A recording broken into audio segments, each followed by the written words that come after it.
Former CIA analysts talked about Israel, Iran, and the situation in the Middle East at an event that was critical of the U.S.-Israel relationship. The nonprofit Institute for Research for Middle Eastern Policy hosted the event. This is just under an hour.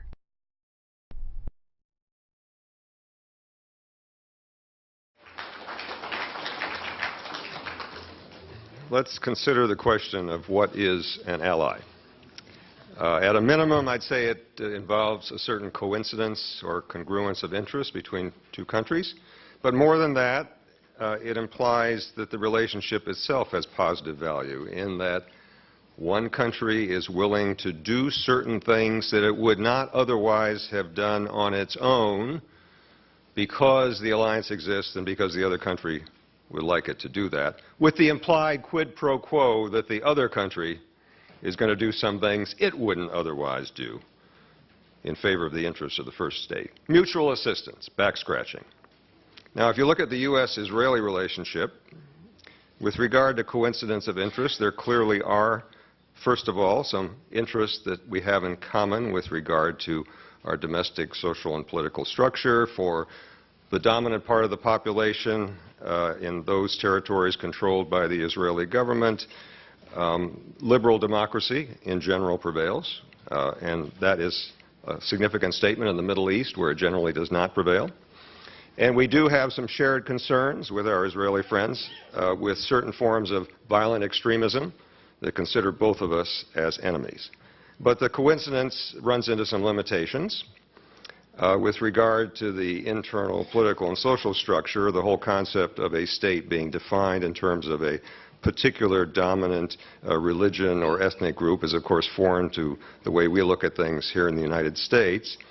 And as far as having common adversaries is concerned, I think here I would say, although we certainly share a lot of the same violent adversaries, some of the aspects of the Israeli approach for dealing with them are not ones that we would share and not ones in U.S. interest. For example, it is not in U.S. interests to have had a strangulating blockade of the Gaza Strip as a way of dealing with Hamas, which Israel considers a sworn enemy of itself, not to mention things like Operation Cast Lead and what that has done in the Strip. And if you consider as one of the major objectives of the current Israeli government the continued control of the West Bank, as it clearly is, that also is something that is not in U.S. interests and has little to do with fending off the violent adversaries that we may share. So I think we have to look at that other aspect of alliances, the mutual assistance, what each side does for the other that they would not otherwise do. Certainly in one direction, that is to say what the United States does that it would not otherwise do on Israel's behalf, there's an awful lot. And we can start with the approximately $3.1 billion in assistance each year. I know this has been mentioned earlier in the day, but let's just review some of the bidding. The total amount of U.S. aid provided to Israel through the years is $118 billion in uncorrected or unadjusted dollars, or adjusting for inflation, approximately $234 billion, or about a little more than $250 billion. This is going to a country, the recipient country, that has a per capita income of about $33,000 a year, which makes Israel one of the 25 richest countries in the world. That is a higher average income level than for the European Union as a whole. As far as military strength is concerned, which is something we would immediately turn to when we talk about security issues, there's no question that Israel is the preeminent military power in the region.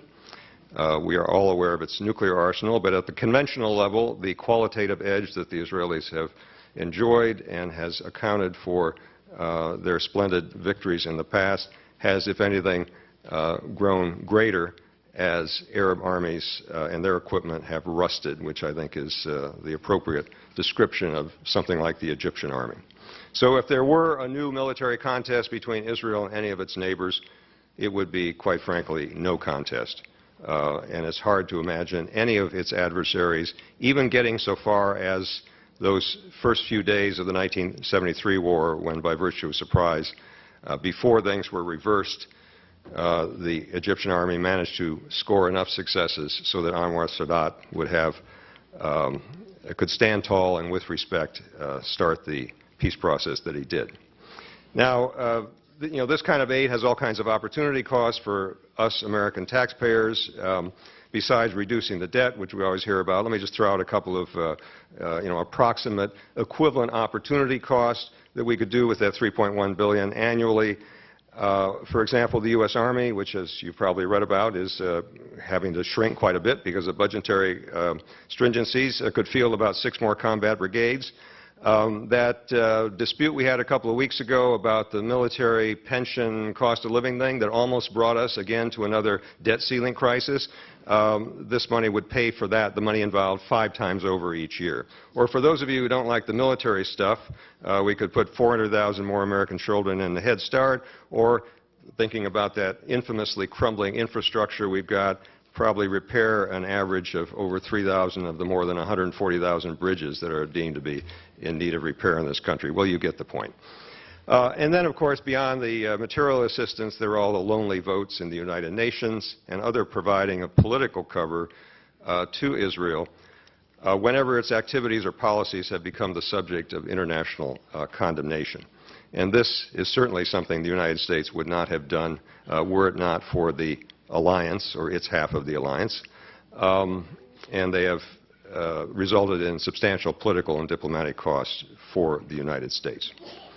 You look in the other direction of what assistance is being provided from Israel to the U.S., and it becomes far harder.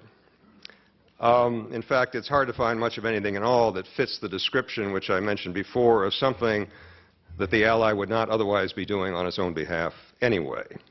One sometimes hears, when this question comes up, references to things like science and technology cooperation, especially with regard to military technology, and clearly we have had that with the Israelis. But almost all of this is either things that Israel would be doing on its own because it's in its own interest to do it, with the United States not necessarily a factor, or it's something where the cooperation could take place, and probably would take place, without the extraordinary nature of the relationship that results in all of the material and diplomatic support going the other way. The traditional kind of thing that we think of, first of all, when we think of allies in the security context, is fighting on behalf of the interests of someone else, just like our American allies. And we and our Americans have fought alongside our allies from Britain and Canada and the World Wars and that sort of thing. And here we don't get any benefit at all. It's been less damaging for the United States for Israel to stay out of our fights. And this was dramatically demonstrated in, for example, Operation Desert Storm back in 1991, when we made it absolutely clear we don't want the Israelis to get involved in that fight because it would be more politically damaging for us if they did. And that underscores the extent to which the relationship on security matters has been more of a liability than an asset. I think probably the principal set of liabilities, this is something Mike Shorter would have talked about if he were here, so let me just say a couple of things about it, is the extremist and terrorist reaction to what is widely seen, not just by extremists and terrorists, as the United States being the chief patron and facilitator of Israeli behavior and policies that are subjects of hatred and controversy, specifically the continued occupation of Palestinian land, and such uses of force as Operation Cast Lead in the Gaza Strip.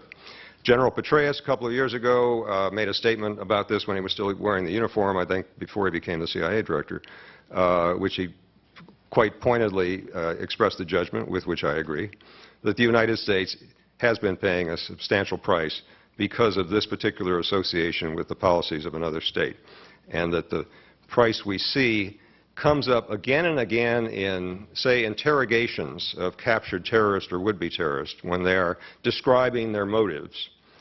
And there have been a variety of gripes that we hear through the years, and this includes some of the people here in the United States, the Times Square bomber and people like that.